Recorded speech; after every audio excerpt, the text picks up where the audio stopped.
ગઈકાલે સંસ્કારી નગરી વડોદરામાં શ્રીજીની મૂર્તિ આવી રહી હતી। આ દરમિયાન કેટલાક શખ્સો દ્વારા શ્રીજીની મૂર્તિ ઉપર ઈંડા ફેંકીને ધાર્મિક લાગણી દુભાવવાનો પ્રયાસ કર્યો, માહોલમાં અશાંતિ ફેલાવવાનો પ્રયાસ કર્યો। આ ઘટનાથી હિન્દુ સંગઠનોમાં, હિન્દુ સમાજમાં ભારે આક્રોશ ફાટી નીકળ્યો હતો। શ્રીજીની મૂર્તિ ઉપર આ પ્રકારની હરકત કરનાર આરોપીઓને જલ્દીમાં જલ્દી ઝડપી પાડવામાં આવે અને તેમની સામે કડક કાર્યવાહી કરવામાં આવે તે પ્રકારની માંગ પણ લોકોમાં ઉઠી હતી। ને તેના જ પગલે આ ઘટના બન્યા બાદ સ્થાનિક પોલીસ સ્ટેશન ખાતે આ અંગે પોલીસે ફરિયાદ નોંધી હતી ને આ ઘટનામાં સંડોવાયેલા જે આરોપીઓ છે તેમની તપાસ શરૂ કરી હતી, જેમાં વડોદરા ઝોન 3ની LCBની ટીમ સાથે જ વડોદરા ક્રાઇમ બ્રાન્ચની ટીમે સંયુક્ત ઓપરેશન હાથ ધર્યું હતું। હ્યુમન ઇન્ટેલિજન્સ અને ટેકનિકલ એનાલિસિસના આધારે 3 જેટલા આરોપીઓને ઝડપી પાડવામાં આવ્યા છે। આ ઘટનામાં જે આરોપીઓ છે તેમના નામ સામે આવ્યા છે: સુફિયાન ઉર્ફે ગામા સલીમ મંસૂરી, શાહનવાઝ ઉર્ફે બડબડ મોહમ્મદ ઇરશાદ કુરેશી અને અન્ય એક સગીરને પોલીસે ઝડપી પાડ્યા હોવાની વિગતો સામે આવી છે। ને જે ઘટના સ્થળ ઉપર શ્રીજીની પ્રતિમા ઉપર ઈંડા ફેંકીને ધાર્મિક લાગણીઓને ઠેસ પહોંચાડવાનું કામ આ આરોપીઓ દ્વારા કરવામાં આવ્યું, ત્યાં પોલીસે આ આરોપીઓની શાન ઠેકાણે લાવી હતી। હવે આ આરોપીઓ આપ દ્રશ્યમાં જોઈ શકો છો કે હાથ જોડીને માફી માંગતા જોવા મળ્યા છે। આ મામલાના સંદર્ભમાં મુસ્લિમ સમાજના આગેવાનોની પણ પ્રતિક્રિયા સામે આવી છે।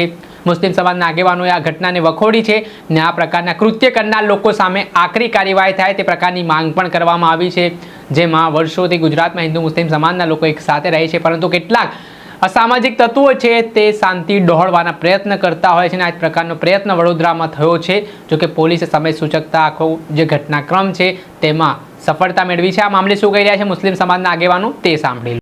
કલાકોના અંદરને જે આરોપીને પકડી લીધા એ પ્રશંસનીય કામગીરી છે અને અમે અમારા વિસ્તારના લોકો બી અમે આભાર માનીએ છીએ કે ભાઈ વાડી પોલીસ, સિટી પોલીસ અને જેટલા બી ઝોન છે અને શહેર પોલીસ કમિશનર, વડોદરા શહેર પોલીસ સૌનો અમે આભાર માનીએ છીએ કે ભાઈ જે ને એના જે આરોપી પકડા એના પછી જે નિર્દોષોને પકડા હતા, જે 10 થી 15 લોકોને એમને છોડી મૂકવામાં આવે એ બી બહુ સારી વાત છે।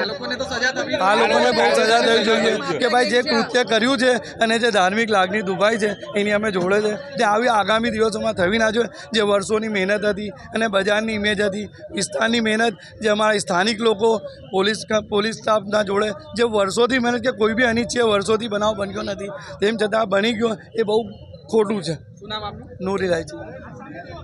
જે રીતે આ જે થયું મારા દિમાગમાં એવું કે આરોપી જે પકડાય ને એને પહેલાં સજા જ થવી જોઈએ।